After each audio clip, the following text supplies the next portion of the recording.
ప్రజా యుద్ధ నౌక గద్దరన్న, లౌకిక ప్రజాస్వామికవాది జహీర్ అలీఖాన్, తెలంగాణ సిద్ధాంతకర్త ప్రొఫెసర్ జయశంకర్ సార్ల ఈ ముగ్గురి మహనీయుల జయంతి మరియు వర్ధంతి సందర్భంగా ఖమ్మం నగరంలో అమరవీరులను స్మరించుకుంటూ, ముఖ్యంగా గద్దరన్న జహీర్ అలీఖాన్ల 3వ వర్ధంతి సందర్భంగా అమరవీరుల స్థూపం దగ్గర నివాళులర్పించడం జరుగుతూ ఉన్నది. గద్దరు తన జీవితం అంతా ప్రజల కోసమే పాడినటువంటి వ్యక్తి, ఆడినటువంటి వ్యక్తి, ప్రజల మీద అనేక పాటలు రాసినటువంటి వ్యక్తి, రైతు కూలీల మీద, కార్మికుల మీద, కర్షకుల మీద, మహిళల మీద, సామ్రాజ్యవాదం మీద అనేక రకాలైనటువంటి పాటల్ని ప్రజల నాలుకల్లో నలిగినటువంటి వ్యక్తి కామ్రేడ్ గద్దర్. గద్దర్ని మనం ఏ ఒక వర్గానికో ఏ ఒక దానికో మనం అంటగట్టలేము. గద్దరు పీడితుల కోసం తన జీవితాన్ని త్యాగం చేసినటువంటి ఒక గొప్ప మహానీయుడు కామ్రేడ్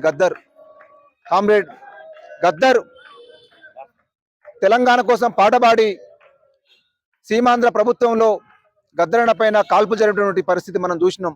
తెలంగాణ అంటేనే ఆటా మాట పాటా బంద్ అని చెప్పేసి మాట్లాడినటువంటి తరుణం నుంచి కామ్రేడ్ గద్దర్ ప్రత్యేక తెలంగాణ కోసం పల్లె పల్లె తిరిగినటువంటి ఒక గొప్ప మహనీయుడు కామ్రేడ్ గద్దర్. మరొక వ్యక్తి ఉన్మాదమే అని చెప్పేసి మాట్లాడినటువంటి ఒక మహనీయుడు సియాసత్ పత్రిక ఎడిటర్ జహీర్ అలీఖాన్. జహీర్ అలీఖాన్ గురించి తెలియని వాళ్ళు చాలా మంది ఉండుంటారు కావచ్చు, కానీ ప్రత్యేక తెలంగాణ కోసం హైదరాబాద్ నగరంలో జరిగినటువంటి ప్రతి కార్యక్రమంలో తన పాత్ర ఉన్నది, తన పోరాటం ఉన్నది, తన సహకారం ఉన్నది. ఆయన సహకారం లేనిది తెలంగాణ రాష్ట్రం లేదన్న విషయాన్ని ఈ సందర్భంగా గుర్తు చేస్తూ, గద్దర్కు అత్యంత సన్నిహితుడు, స్నేహితుడు కామ్రేడ్ సియాసత్ పత్రిక ఎడిటర్ జహీర్ అలీఖాన్ తను కూడా మరణించడం అనేది చాలా బాధాకరం. తెలంగాణ రాష్ట్ర ఏర్పాటులో జయశంకర్ సారు మరొక పాత్ర, తెలంగాణ 96 నుంచి జరిగినటువంటి తెలంగాణ ఉద్యమంలో జయశంకర్ సార్ పాత్ర ఉన్నది. వీళ్ళంతా కూడా తెలంగాణ కోసం, ప్రత్యేక తెలంగాణ కోసం, ప్రజాస్వామిక తెలంగాణ కోసం పోరాడే అమరులైనటువంటి అమరవీరులు. ఈ అమరవీరులు స్మరించుకుంటూ ఇవాళ ఖమ్మం పట్టణంలో అమరవీరుల సంస్మరణ సభను నిర్వహిస్తా ఉన్నాం. వాళ్ళందరూ కూడా అమరవీరులకు నివాళులర్పిస్తూ, అమరవీరులకు జోహార్లు అర్పిస్తూ, వాళ్ళ ఆశయాల్ని కొనసాగించడమే, వాళ్ళ యొక్క ఆలోచనలో మనం ముందుకు పోవడమే వాళ్ళకి ఇచ్చే నిజమైన నివాళిగా తెలియజేస్తూ మరొకసారి అమరవీరులకు జోహార్లు అర్పిస్తూ థ్యాంక్ యూ మిత్రులు. ఇవాళ ప్రజాయుద్ధ నౌక కామ్రేడ్ గద్దరన్న 3వ వర్ధంతి. యాదృచ్ఛికమైనప్పటికీ ఇదే రోజు చుండూరులో కూడా అగ్రకుల భూస్వాములు దళితులని ఊతకోత కోసిన రోజు కూడా ఇదే రోజు.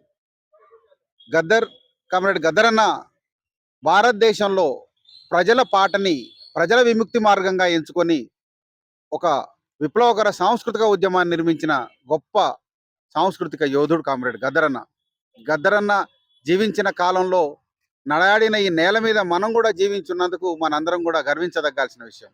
గద్దరన్న రూపమే ఒక ఉత్తేజం, గద్దరన్న పాట ఒక విప్లవం. అటువంటి పాటకు ప్రాణం పోసిన గద్దరన్నకు నిజమైన నివాళి అర్పించడం అంటే ఈ దేశంలో ఉన్న పీడిత తాడిత ప్రజలకు విముక్తి లభించినాడే గద్దరన్న పాటకు, గద్దరన్న ఆశయాలకు విముక్తి లభిస్తుంది. అందుకనే కామ్రేడ్ జోహార్ గద్దరన్న.